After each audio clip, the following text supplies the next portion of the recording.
बहुत समय पहले की बात है।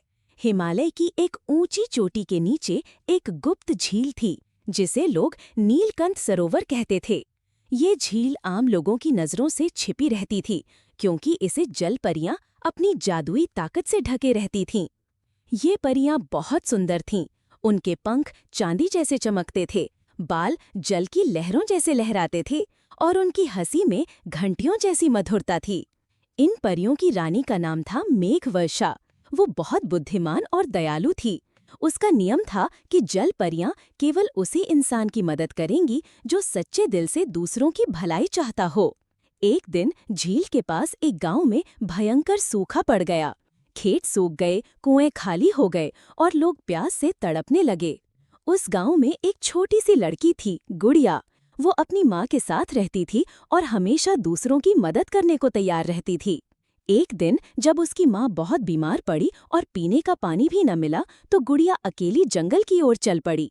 वो बिना रुके चलती रही और आखिरकार वो उसी पहाड़ी के पास पहुंच गई जहां नीलकंठ सरोवर था।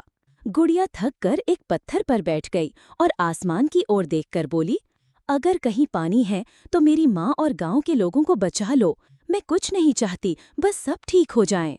उसकी आंखों से आंसू झरते ही एक हल्की नीली रोशनी झील के ऊपर चमकी और अचानक एक सुंदर जलपरी उसके सामने प्रकट हुई।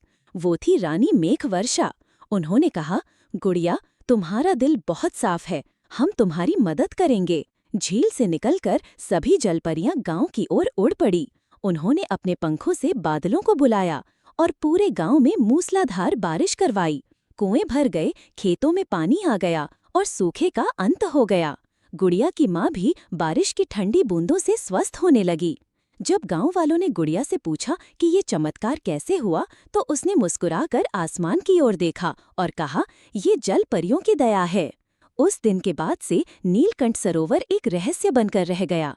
लेकिन गुड़िया के गांव में हर साल सावन की पहली बारिश में एक इंद्रधनुष बनता था। कहा जाता है वो जल परियों का संदेश होता था। जहां सच्चाई और दया होगी, वहां जादू जरूर होगा। सीख।